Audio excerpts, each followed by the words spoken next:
Here's another Film Rescue quick fix for you. I'm joined by our other host, Jesse. Hello again. And I'm your Pitchmaster General, Seth, and today we're here to talk about Hitman from 2007, the first feature film adaptation of the Hitman video game, not to be confused with the reboot sequel? What is the other one? What did the other one end up being? It's a reboot. It's not a sequel, it's a reboot. Actually, worth noting the sequel to the 2007 film, the sequel was canceled while the first film was in production. Whoa, that says a lot. Yeah. So we just watched this recently. We had seen it previously. I think I saw this in theaters, if I'm not mistaken. My initial reaction to it was that it was frantic and hard to follow. And that goes to show you how much editing has changed over the last 13 years, because watching it today, I was like, no, this is a pretty standard action movie. Yeah, it's pretty standard. If there's anything that's incoherent, it's the actual plot. Yeah. Well, we'll jump into that in a minute. What positive takeaways to start things off? What was your number one? Like, okay, this wasn't so bad. It's very pretty. I really like the visuals a lot. It's well lit. It's well shot. The camera moves very efficiently. I will say there is a little shaky cam in the fight scenes, which I don't particularly care for. But overall, It's not bad. Pretty good. Yeah, you can't fault this film for its visuals. Yeah, even the action scenes, besides maybe the one where he takes down the arms dealers, that was the only one where I was like, I'm pretty sure I've seen this scene like 10 times before. Apart from that, the hotel takedown, the train station takedowns against the other agents, they're good, well choreographed, good looking fight scenes. Yeah, it's well choreographed. It's got some decent editing. There's a lot of references to the game and how the game flows, the mechanics of the games. That's nice to see. You know, there's that one shot of him going down the hallway towards the door that says private. Yeah. And the way the camera is above him and behind him looks exactly like the gameplay camera from the game. That was nice to see. Doesn't really fit with the movie, but it's nice to see. It's like the first person Doom sequence in the 2005 Doom. Yeah. It doesn't fit with the movie, but it's nice to see it. Yeah, it's definitely a wink and a nod to all the video game players out there supporting it, which I imagine was the majority of the audience, especially at that time that we weren't getting a lot of video game movies. I wanted to compare this to Assassin's Creed going in, but by the time I finished it, I was like, I think this might be a little better than that Assassin's Creed movie we got. Yeah, I wouldn't say I was necessarily bored watching 2007 Hitman. I was very bored watching the Assassin's Creed movie. Yeah, I was very bored. That high concept might be the thing that drug it down to. This is a very, you've seen this movie in a red box. You've seen it ripped off on Netflix a million times. This is your quintessential assassin movie, but it's just got the name brand behind it that really pushes it forward. Yeah, and that's the thing about the Hitman franchise, is that it's basically that. It's just about, you've seen this concept before, but let's see it in this way. Right. You have an objective you need to accomplish, and there's 6 to 7 or, hell, 10 different ways to do it. How do you want to do it? It's all up to you. That's Right. what makes the game stand out. With a film, you're stuck in a linear format. Absolutely. So you have to make that interesting, and unfortunately, because the plot is so derivative and the story is so cliched, it's hard to really make it new and inventive. Yeah, I think they really were aiming to do up the globe-trotting espionage aspect of this, which is similar to the games. You know, the games you're all over, you go to different places.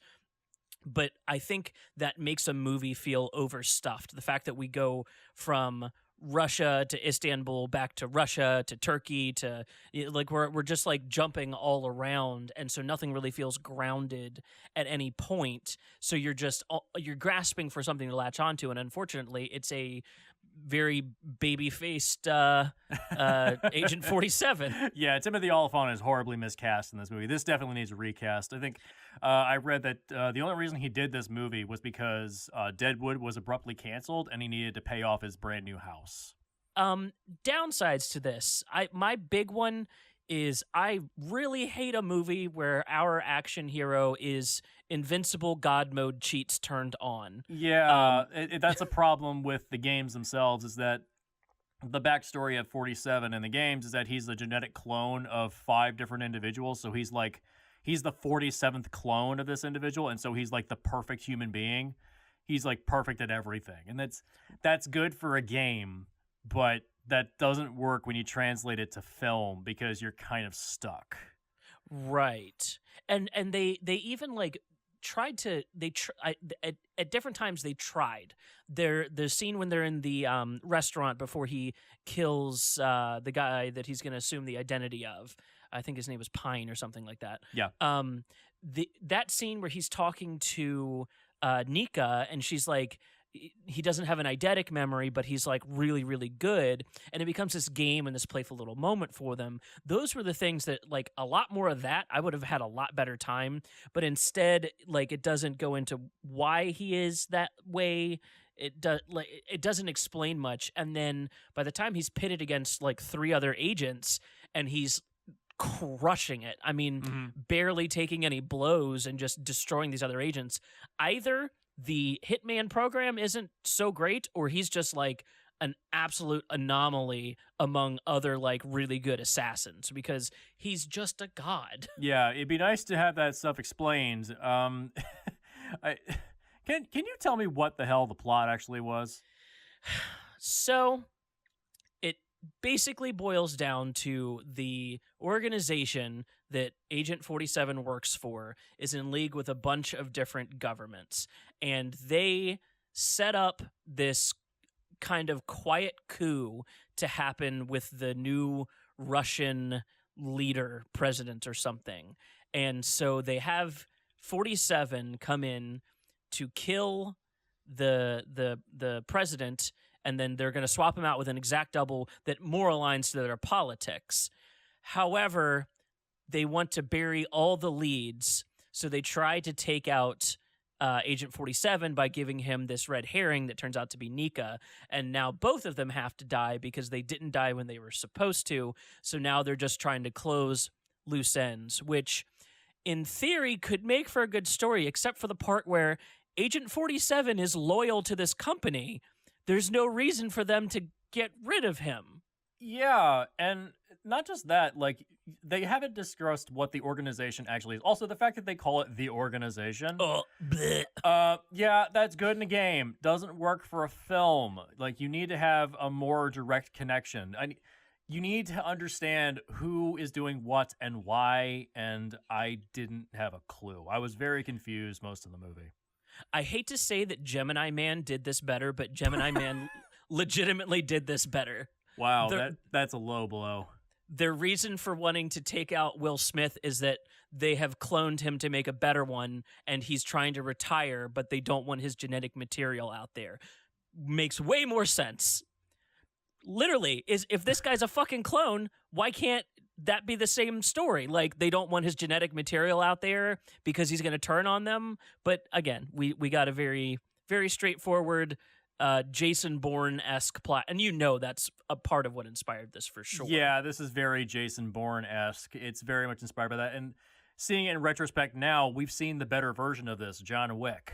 Yep. Like, John Wick just like knocks it out of the park, and that was one of my big fixes for this film is director Chad Stahelski. Yep. Like, just Chad Stahelski. Or the Hitman franchise was really created or inspired by John Woo films, specifically The Killer and with Hard Boiled. Those two films very much inspired the original concept of the Hitman. So you could get John Woo as a director as well, have him redeem himself after Paycheck. Yeah, you need to try to make it interesting and unique, and the film is very, very cliche. I would say one thing that is a big problem with this this movie is, I know we don't usually go after people below the line, but the sound editor needed to be fired on this movie. I forgot to bring that up. Yeah, the ADR in some of the scenes is, oh boy, oh not my god, good. It's just not like dialogue doesn't match up people's mouths. Like you can hear the reverb of the studio sometimes. It's bad. Yeah, that's unfortunate. Yeah. Yeah, we ended up with a pretty major pitch, and then I have a little minor one that I would like to see. I went on a little tirade about spiritual successors lately, and I wanted to kind of tie that in. But our major pitch is Stahelski or John Woo directing, and then you had a excellent pick for the lead in this. And I don't say excellent just because I really like this actor. I mean, this really fits. Yeah, my pick for the actor to replace Timothy Olyphant is Tom Hardy. Perfect. Because not just because he had a bald head in Star Trek Nemesis as Shinzon, but he did a little film with Nicholas Winding Refn called Bronson, and he is huge in that movie. Yeah, if you want to see, like, he was big as Bane in Dark Knight Rises, but I think Bronson was really the peak because he was meant to look like a massive tough guy. Yeah, and he's also a gamer, by the way. He actually apparently plays games. And there's an article about Josh Trank and his recent film, was it Capone?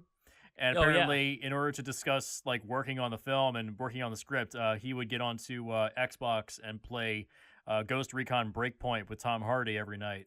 So, yeah, it's just a fun little anecdote. So yeah, he's a gamer and he would actually give a crap.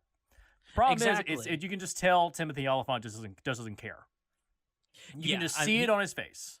He's checked out. He's not having a good time, and it sucks because, and I'm probably going to mispronounce her name, Olga Kurylenko.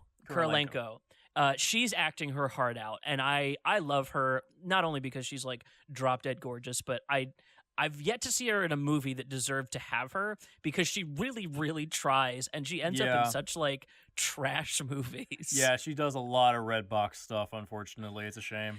Yeah, it's unfortunate. So do you know she's almost 50? Really? I'm not kidding. She's one of those people that just doesn't age effervescently. Yeah. So plot wise, we need to strip out this like paint by numbers espionage thing. What are you feeling for the new plot? So the big thing about the Hitman character is that the idea is that he's meant to be able to assume anyone's identity and make him fit into a crowd. The problem is when you have a bald guy in a white and black suit with a red tie and a barcode on the back of his head, it's very easy to identify him in a crowd. Right. That's, like I've said when we were off air, this is one of those times when I think it's best to diverge from the source material. At least some, for sure. Yeah, because the plot is convoluted. The reasoning for why 47 even exists is ridiculous. Like, this works fine for a game as a setup point, but for a film, you need to really strip it down and get back to basics. Exactly. Yeah, and the film itself should be back to basics. And I compared our pitch to Dread, A Day in the Life. Yep. If you notice the most recent Hitman games, the 2016 reboot, basically took it back to basics. They dumped all the stuff that didn't really work with the previous games. And so they just made it more like, oh, you're just a hitman going around from mission to mission and you're just taking on targets. I figured, what if you just took one of those missions, pulled it out of the game, and just stretched it to 90 minutes? That's the movie. Yep. Yeah, like have maybe some intercuts of some flashbacks, seeing the hitman, 47 growing up, his training at the facility, and that sort of gives you some knowledge as to who he is, but you don't get a lot. Like Dredd, he should be more like a force of nature, not really a person. The twist is there's no twist. Like, there's no the agency betraying him is something that would be for later movies. There's no reason to have a twist. Just seeing a day in the life of a high-level assassin would be interesting enough. Yeah, like I compared it to Tinker Tailor Soldier Spy. Right. There's this element of, I think we referenced this on a previous episode, the idea of men at work. Like, just watching them work, watching them do their job is infinitely fascinating if filmed and edited correctly. Especially when they're not explaining. I think that's the thing that would excite me the most about your pitch. The idea of every setup scene, there's no dialogue. He's not explaining what he's doing. And so the execution is, as the audience, you're trying to reverse engineer what he's doing. So when he gets to the execution, you're now on board and you know the way it should go visually. And that way you can tell if something goes awry or goes exactly to plan. And then you can just kind of like skirt between A and B. This one went perfect. Now he looks like a fucking badass. This one went sideways. Now you get to see how he responds to adversity in the moment. Yeah, by making it more about, like, not just the kill, but the setup to the kill. Because if you look at the film we currently have, they kind of cut around a lot of the infiltration and a lot of the setup. It just kind of gets to the good stuff, quote unquote. But I feel like the setup is more of the good stuff. They literally skipped the entire setup for the sniper scene where he kills the president the first time. Yeah, like they skip over everything. Fully excised, like even not to compare this to like a movie I don't like as much. Even that Mark Wahlberg movie Sniper did the setup for a sniper shot better than this did. Yeah, or a good comparison is the opening of the first Jack Reacher movie. Oh yeah, yeah. Watching him go into the parking garage, he sets up his truck in a certain way. He's loading the ammunition. He's scanning for his targets, and it takes a long time when he's looking through that scope. You're sitting there for like 20 seconds, like. Is he gonna shoot? Is he gonna shoot? Yeah, he's just waiting for that opportunity, and that's the joy of it, like waiting for the moment. Yeah, and again, actually, oddly, the Gemini Man movie opens with a sniper shot, and like the setup process for all that. This is a weird. Maybe this was Ang Lee trying to do his own Hitman with Gemini Man. I don't know. I just watched it again recently, trying to save it in my brain, and it didn't quite work. Anyways. So we have a Stahelski or Wu-led, just straightforward A Day in the Life of an Assassin starring Tom Hardy. He's basically Jason Voorhees, Mike Myers. He shows up, he fucks shit up, and he is not to be messed with. However, we could even have moments where he does get injured, or we see that he is not invincible. So there's, we mentioned when we were writing this up, that Safdie brother asshole clenching is what would really make your thriller a thriller. Yeah, I tossed around the idea of having the Safdie brothers directing this, and I was like, it would be interesting, but I don't know if it would be marketable at all. See, and that was my second pitch, like, $10 million to the Safdie brothers to do a Hitman movie, and then just let them have fun with it. Whatever that would turn out to be, I know I would have a good time. Yeah, or a way you can get some backstory to the character and give him a moment of weakness is in the third game, Hitman Contracts. It opens up with him walking back into an apartment, and he's been gut shot. Oh shit. That third game is basically a compilation of the best missions from the two previous games because they ran out of time to make a third one. So they said, all right, let's make it a best of game, a greatest hits. Nice. And there's a shell story that wraps around it where he's sort of recovering from a gunshot wound. That's your moment of weakness. See, that's where you put in the flashbacks. That's where you show weakness, that he is human, and you can get a lot of mileage out of that. Absolutely. Yeah. So I think that's going to do it for this quick fix. That's Hitman 2007. If you enjoyed this, please subscribe to our channel. Check out some of the videos that will get suggested at the end here. We really appreciate it if you'd leave a like as well. This is a spinoff from a larger podcast and series of podcasts that Montressor Media runs. You can check all of those out on any podcast streaming apps. The name of the major show is called The Film Rescue Show, where we do basically this over the course of an hour and a half to 2 hours. Sometimes more, depends on the movie. You can also donate to our Patreon, patreon.com/Montressor Media. For $1, you can get access to all of our podcasts, early access to episodes of this nature, as well as the podcast short films and everything else that we have in the works. We are a growing team, and every dollar helps us. We have a goal set right now. If we hit $300 in patron donations, we'll be able to get a studio and start doing this live and over Twitch and video versions of everything, which I guess people like better because, hey, that sounds fun. You can also follow me at Seth X Decker, and you can follow Jesse at Hardcore B Shot on Twitter. You can also follow at Film Rescue Show if you'd like to be a part of the main podcast, or if you have a quick pitch, you can send it there or to our email, filmrescueshow@gmail.com. I've been your Pitch Master General, Seth. And I'm Jesse. Thank you for listening.